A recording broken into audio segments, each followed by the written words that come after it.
Oh, qu'est-ce que c'est que ça? Ouh, c'est tout petit. Oh là là là là là là là là. C'est la folie. Ouh, incroyable. Nous avons 3 objectifs, 50 mm, 40 mm et 24 mm qui sont absolument ridiculement petits. Et on a un Sony A7C. Je te propose d'aller faire un tour dans les cuisines d'un chef 3 étoiles au Michelin pour tester tout ça.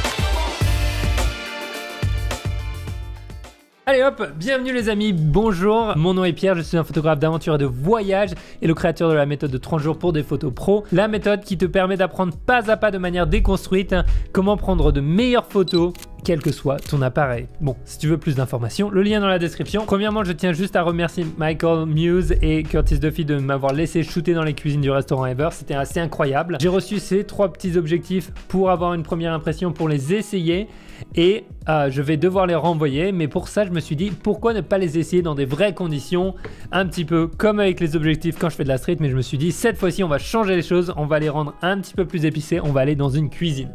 Donc, dans cet épisode, je veux partager avec toi mon impression sur ces 3 objectifs, l'ergonomie, la qualité d'image et à qui est-ce qu'il s'adresse. Et en bonus, je vais te parler du A7C. Est-ce que c'est un bon appareil soit pour débuter, soit pour ceux qui veulent passer de l'APS-C au plein format? Et comment est-ce que ça rentre en compétition avec un A7 III? Je pense que ça va t'intéresser, donc ne loupe pas cette partie. Alors, c'est parti, ergonomie, comme tu peux le voir, minuscule, absolument ridiculement petit. On a 24 mm f2.8, on a 40 mm f2.5 et 50 mm f2.5. Alors tout de suite, je vais le dire, comme je l'ai déjà dit, c'est pas sponsor par Sony, j'ai juste l'occasion d'essayer tout ça en avance. Pourquoi un 40 mm 2.5 et un 50 mm? C'est tellement proche, j'ai pas hyper bien compris la démarche sur le 40. Par contre, le 50 et le 24, c'est top. Franchement, c'est des objectifs que j'utiliserai. Peut-être que 40, ils se sont dit, sur un APS-C, comme un A6400, le 40 va se transformer en quelque chose comme 60 mm. C'est un angle un peu plus grand que quand tu transformes un 50 en à peu près un 70-75 mm sur le APS-C. Donc voilà, 3 objectifs ridiculement petits. Ils ont tous une petite bague pour l'ouverture, un bouton qui est franchement hyper pratique que tu peux reprogrammer pour le high focus dont on avait parlé déjà dans pas mal d'objectifs. On a le click on-off si on veut avoir une ouverture discrète, si on veut la faire tourner par exemple si on est en train de filmer, c'est hyper pratique. Et on a des petits pare-soleil qui sont assez intéressants. Donc on en a un qui est extérieur sur le 24 mm comme tu peux le voir.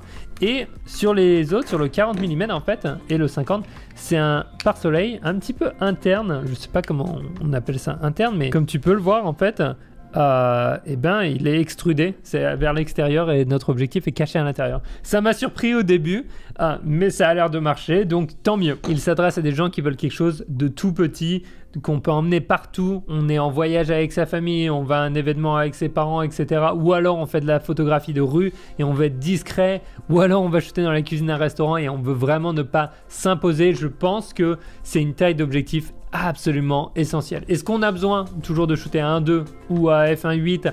Pas forcément. Perso, j'ai tout shooté à f2.5 ou à f2.8 quand j'étais dans le restaurant ou plus, et ça m'a permis d'avoir des photos un petit peu différentes.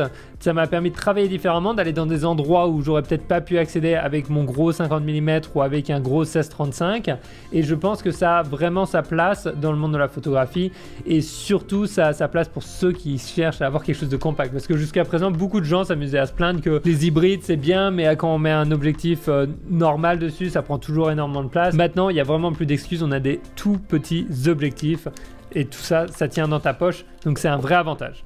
Niveau qualité de l'image, comme tu peux le voir sur ces photos, je n'ai pas grand chose à dire. Pourquoi? Parce que j'ai utilisé le 24 mm et le 50 mm. Je n'ai pas utilisé le 40 parce que je trouvais un petit peu cette longueur focale redondante, sachant que j'étais à 50 ou à 24. Je voyais pas trop l'intérêt de me mettre à 40 mm, honnêtement. Alors l'image est bien nette, on a un bon piqué. Ce n'est pas, bien entendu, un objectif à 2000 € et c'est pas non plus ce qu'on attend. Et je trouve que pour la gamme de prix et la qualité, la vitesse de mise au point, j'ai jamais eu un problème de mise au point, c'était rapide et efficace. Je pense que ça vaut vraiment le coup d'en parler. Franchement, je suis assez impressionné. Quand je shootais sur le terrain, à aucun moment je me disais mince, l'objectif il marche pas bien, le focus il se fait mal, etc. C'était vraiment rapide, efficace et silencieux aussi, et c'est quelque chose que j'attendais de la part de cet appareil. Je sais pas si tu as entendu le A7C, le bruit qu'il fait, mais comme tu peux le voir sur la vidéo, j'adore le bruit. Il est assez particulier et complètement différent du A7 III ou du A1, et je trouvais le bruit assez cool. Niveau aberration chromatique, je te laisse zoomer dans l'image pour te faire ton propre opinion. Franchement, je vais faire un petit récap, on va garder cette vidéo assez courte, la partie essentielle, et si tu veux voir le shoot complet, ça va être sur la chaîne en anglais quand je shoot dans les cuisines.